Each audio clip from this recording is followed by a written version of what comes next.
Good morning, sir. Good morning to you, good sir. I think we should talk at this pace the entire episode. I mean, why not? I think that would be a way, especially if I were to drop my voice just Yes, a little bit. just a little. Exactly. That people would just listen and feel just less anxious. Soothed. Oh, so much more calm. Yes. And relaxed. Which is not our stock in trade, so we should probably stop that now. Also, it doesn't seem to stop people using us as, aids to sleeping. Do people sleep to us? I think it's more like people can't sleep, and then they put us on and fall asleep. Basically, we should have called it Cure for Insomnia.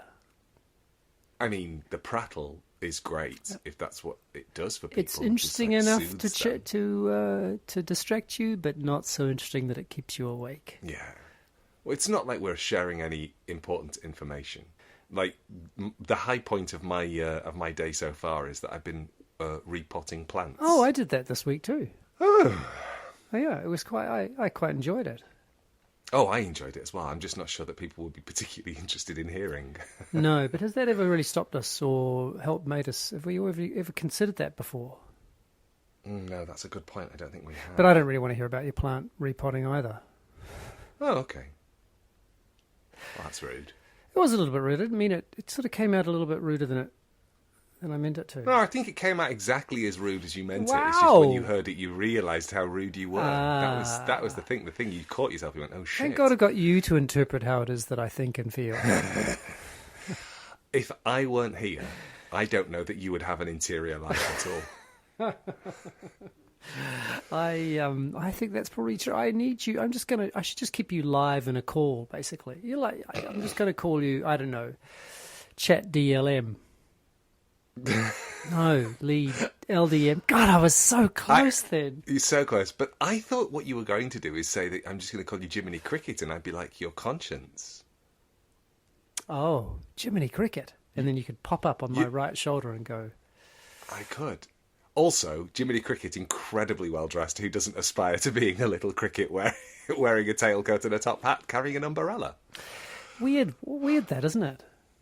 Weird that about he was the dressed, costume. The costume, the Jiminy Cricket costume.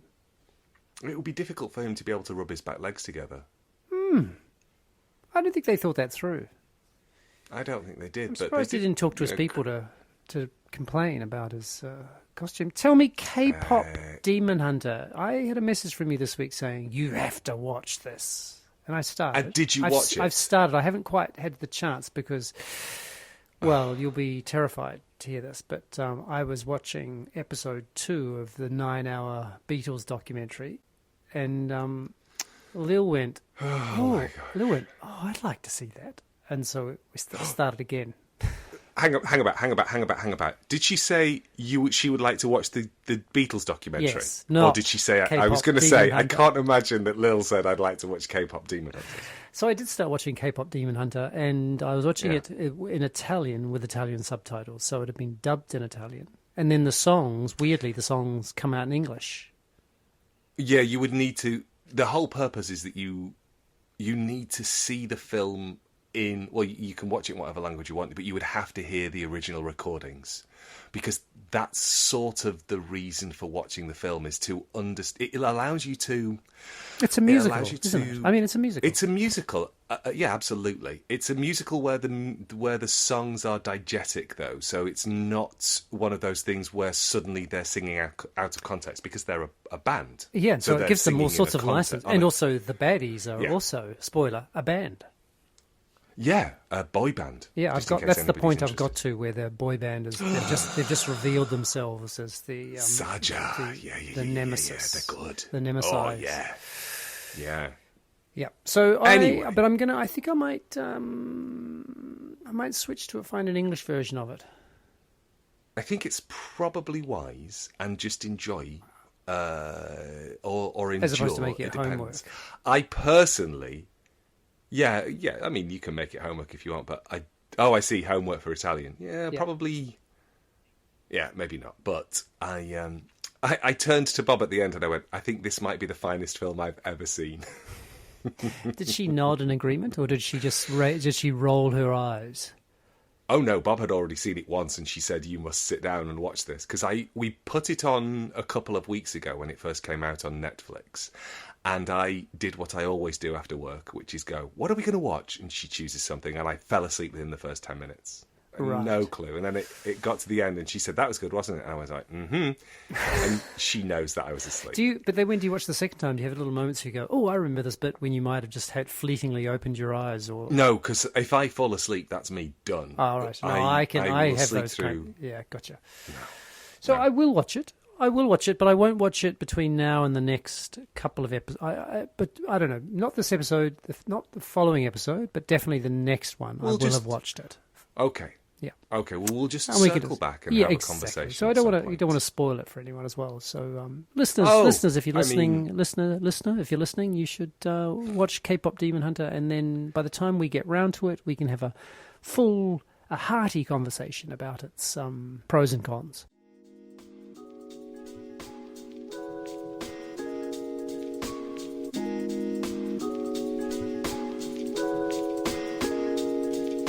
This is a podcast in which two friends talk about the pleasures, absurdities, and imperfections of being human.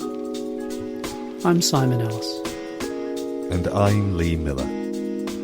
Welcome to Midlifing.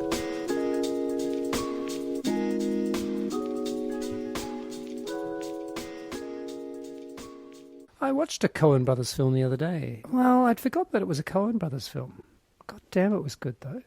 But I can't remember what it was. Oh, fucking hell, Lee Miller. I think this is also... I mean, I'd like to say this is kind of holiday mode. Yeah. Can you name a couple of Coen... Not the kind of crazy ones. How far back do you want me to go? Do you want me to start with Blood Simple? No, not that far back. That was like one of the first ones. It's more recent. Raising Arizona. No, much more recent. Much more recent. Oh, Brother, Where Art Thou? No, much more recent. No Country for Old Men. It's not. It's like it's a... Oh, fuck. I'm going to look it up. Okay. Yeah. While Simon is looking it up, I will just extemporise and say I'm still abroad. So you might just hear a little waft now. The temperature has dropped a little. It's no longer in the mid-30s. It's now in the high 20s, but I'm still quite warm. I went to visit my parents. They live in the centre of Portugal. I just have to finish this story, otherwise people will be upset. And in the centre of Portugal, it was a ridiculous 43 degrees when we were there. There we go, finished. Yeah, great. It was a remake. It's a remake. Oh, in that case, was it the Western with Correct. What's His Chops? Jeff Bridges, and it had, is it Haley Seinfeld who's in it with him? No, I think... True Grit. Well done. Do you just remember that, or did you look it up? No, I just remembered it. I just shut my eyes. I think it's Haley Seinfeld. Well done. Yeah? Haley Stein. It might have been Stein, exactly, because I watched her in something else. It turns out did you know she's a pop star as well? I knew that she had released some songs. Yes, she started out as an actor, I believe, and then had a short pop career. She was in Dickinson. She was in the... That's it, Dickinson. Which I loved. I really loved. Yes, I remember you saying that you liked that. Yeah. So, yes, and then I must have watched something recently with her in it, which I might be embarrassed to admit to, but she was in Sinners. Did you know that? No, I didn't. But I still haven't gotten around to watching that, although I did watch a film that I don't think you would be able to watch. Yes, along like Sinners. I'm gearing up. I'm kind of trying to get... Yeah. No, at the Edge of 17. She was in a film called The Edge of 17. Oh, that has the guy who used to be in Cheers, Woody Harrelson. And his character is fantastic in it. It's actually... Yes. I did enjoy that film a lot. Yeah, it was a lot of fun. Yeah. So, Sinners, did you get all the way through it? No. I'm gearing up. Oh, you're gearing up. You're not ready yet. No, I'm not ready. No, I need to. I'm gonna do a little pre-therapy and then post-therapy. I wonder if you and Lil should go to the cinema, and you should watch a film called Weapons. Right? Is that a horror? Well, it's being described as the horror of the summer. I don't know what that means. The best horror film, like the best horror film of 2025. And why would you say that we go to that? Okay, because I don't think it's a horror film. I think it's a comedy.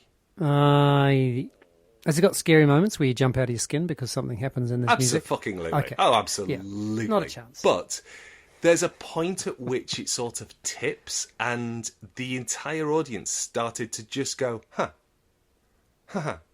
And then by the end, it's like not quite full belly laughter, but it's amusing, and there was enough laughter in the cinema. Yeah, I think when I saw, I think if I can drop into that sort of headspace. I think I remember when I saw, what was the, sorry about this, the name of the film where it's a white guy, a mixed race couple, and she or he... Get Out. Get Out. Yeah. Because Get Out has... Jordan Peele's first film. Yes. Very famous for him moving from comedy into horror, and yet keeping kind of a light sensibility, but it's a full-on horror film. Yeah, but at the same time, there's a lightness to and it. Yes, and also because I love the absurdity of it as well. But it also was scary, So I survived that one. I think you might quite like Weapons. I might be wrong, though. All right, well, I might try and talk Lil into seeing a film. Maybe get Lil to read about it first. It's told in a non-linear fashion, which is a lot of fun. Oh, and it's from the guy who made a film called Barbarian. Maybe start with Barbarian, which is terrifying but funny. Right. Weapons is a lot less scary. I can't say anything more about it because I don't want to spoil it for anybody. I've got a lot of homework listening. here, and I'm about to go back to work too. So it's. Are you? Yeah. I thought you were on holiday. No, I got another. Well, I go back on Tuesday after the bank holiday. Oh, so by the time this episode drops, you'll be. I will be back at work. Oh, right. By the time this episode drops, I will not be back at work. I will have a couple more days. I will be up to my eyeballs in a certain project that you and I are working on together. Did have some, I'm going to call it little C content. Content? Yeah. Yeah, go So ahead. I think it's something, and it's something about fairness. One of the things that happened to me when I first came to this country was I was struck by how often I heard the word fair. Not in the context of like when people say to be fair, as if up until that point they hadn't been being fair. Or to be honest. I say that a lot because I am always being terribly mendacious in everything I say, unless I preface it with to be honest. Yes. So I think I think that's important that anything we're saying in this conversation, all these conversations, all 200 and total lie. Yeah, all of them, except the total moments lies. in which we say to be honest. So fairness, and just how kind of prevalent the concept of fairness is in this society, this culture. And it occurred to me recently when a strange thing happened. I have to tell you the story briefly, that I'd been working with an Italian teacher for many years, actually. And she was great. And I had a moment where I realized late that I couldn't make the lesson, but I didn't want to bother her on the weekend to tell her that because, it was her weekend. And I told her, and then she said, "Oh, so do you want to cancel that lesson?" And then she said, "That will be, it will cost you the normal amount because it's within 24 hours of..." And that was her rule, and it was always been her rule. And I understood that rule. And then I had a little moment with her. I went, wow, I'm not a client that has ever taken her or that rule for granted, in the sense that I think I might have missed one lesson out of hundreds of lessons. And I had a little moment to myself where I thought, it's really strange to have developed a relationship with a client like that, like me in this case, and to play that rule as if I was just like all the other clients. So I I can see this thing from both sides. That is, I don't want to be treated unfairly or have some kind of special status, or however you want to describe that. And yet, why would you, if you had a business, why would you imagine that all your clients are just the same? And it really got under my skin. It really, really got under my skin in a way that I was kind of surprised at the sort of vehemence of my response and my frustration. And I wonder what you think about that. You can see why I'm a little bit. You can hear my ambivalence. How have you settled into that? Do you remain ambivalent and kind of like a little confused by it, by your feelings, not by the, or have you come to the other side? Well, so if I were thinking about, not that I would ever think of my PhD students as clients or customers, but in a way that's very clear in the sense that most of them are on scholarships, but not all of them are, and they are paying for a service, and I'm providing a particular kind of service. Again, that kind of language doesn't come into the equation very often. But the idea that I would treat these very different people with very different needs and very different degrees of development and interest, and the idea that I would treat them all the same, including the kinds of rules by which we operate, some of them spoken, some of them unspoken, would seem to me to be mad. And so I think I lean towards the running a business whereby you've just got this idea that if in this case the teacher had dropped the rule in that case, just for me specifically, as somehow that would be the beginning of the end in terms of how reliable I was as a client, or that somehow it affects her other clients. For me, that's where I tend to arrive there, which is not so far from where I began in terms of my slight feeling of hurt. Yeah, hurts. Yeah, hurt, frustration, or confusion, or So I'm going to try very hard to come at this from an angle rather than head on, because I don't want to talk about your experience in any way that would make potentially you feel that I was offering a judgment, because that's not. It's also my fine intention because here. it doesn't. It's not that. But yes, great. Angle away, So, big fella. I think you know that Bob trained to be an acupuncturist, but I remember something that Bob was taught on her degree, and the thing that they were told was always charge for your services, never give anything away for free, never do the buy one get one free, never do the if you miss a session, don't worry, I won't charge you. Always, no matter how well you know somebody, how long you've seen somebody, it's the one hard line you have to hold to, because these are people who you have no control over when they do or don't come back. And there is a correlation between somebody feeling something is worth something and staying involved in the process.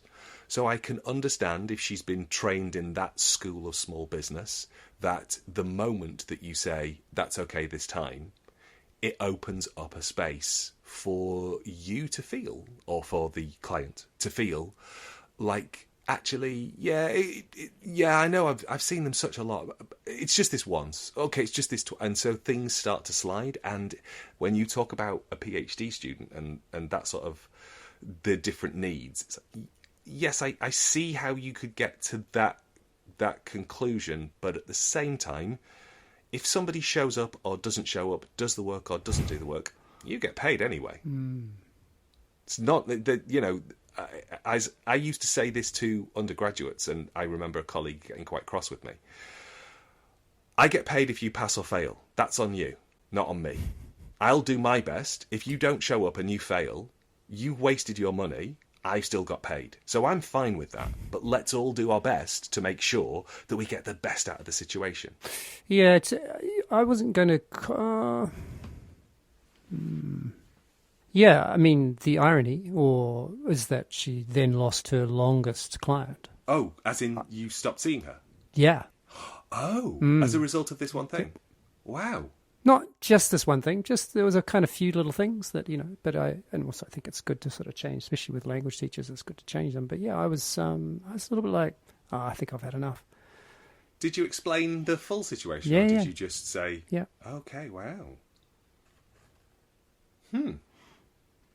Yeah, which is, I'm not sort of proud of that because that's my sort of tendency towards being quite headstrong or, digging my heels in or something like that, variations on those kinds of metaphors. And I don't think I agree that it's necessarily a sort of slippery slope, that somehow if you say that once, I think in fact, if anything, for me, I probably would have gone, I can't do that again. No, I think you're either I misspoke or you're mishearing. I'm not saying this results in a slippery slope for you. I'm saying that the headspace for somebody who is self-employed, the anxiety is that this is the beginning of the end. Oh, I see. Not that gotcha. as a result of you having one off. And so when I said, you might go, I don't have to go to the last one, blah, blah, blah, blah, blah. That's not you. That's not Simon Kennedy Ellis making those decisions. That's somebody sitting outside of Simon Kennedy Ellis thinking, if I let him slide this once, then the next time, and then I'm not getting paid, and then I'm not. So it's I have to think about this as a long-term business plan, and I have to. So that's what I meant, not like you. No. Yeah, would, good, clear. But that's Yeah, I think you're right.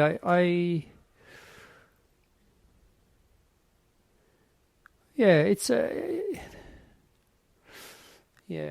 something about it that the way I don't really want to, because I was wanting to make this more in the abstract, because it's not really, it's not really. I think it's hard to make it in the abstract because I asked you at the beginning, are you on the other side of it? And I think you're not. So it's hard to make it abstract. Because you're still feeling it. Well, I'm not so strongly. I mean, it was just like it's been sitting here for a while for us, something that perhaps we could talk about, but not just because I think there's something about the idea of fairness, but maybe this is not really, maybe that example is not really about fairness, although that was how the teacher sort of was couched in those terms. That is, if I do this for you, I ought to then do it for other clients, which I don't agree with that, but I also totally understand the perspective you've just, or the picture you've just painted, which is about, for her, in terms of how she understands managing a group of people who are her clients. I completely understand that. Yeah, because I think I position it in my brain less about fairness and more about empathy. Can you explain? The ability, just the ability for the person who's hurt, you, to understand why that hurt might have happened, why that person felt the need to be there. Does that make sense? Yes, I think I do understand it, while still feeling that. Yeah. I don't think it diminishes the feeling. I think it provides perspective to it and rounds it or three-dimensionalizes the feeling. But I don't think it necessarily. I mean, maybe a little bit. Maybe I feel a little bit like. Slightly embarrassed or slightly disappointed in myself, but not. Why? Because you're allowed to have an effective response to something, and then respond also allowed to according quit. to that Allowed to quit. Yeah, of course. That's the deal. Of course, really, you are. Yeah. But I think. I think in a way. It must be. I mean, I know from when I've had clients, when I've in those kinds of circumstances, either as a personal trainer or as a tennis coach, where it's very easy for the long term ones, meaning long term clients. It's so easy to take them for granted. They're your bread and butter. You effectively rely on those. The ones that come and go are less important. So it's are less important financially, but are much more fun because you don't have to. They're kind of new. You're new to them, etc. Yeah, so you're not having to manage the same mistakes over and over and over. Yeah, again. and dealing with the same failures. and in this case, it's as like learning anything, but I think particularly languages, you're dealing with some pretty head-on, pretty full-on vulnerabilities about Yeah, and I definitely, but the two of us together bumped into some pretty hairy stuff in terms of me, a little panicky, as I've talked to you in the past, talked about. Yeah. So yeah, anyway, thanks.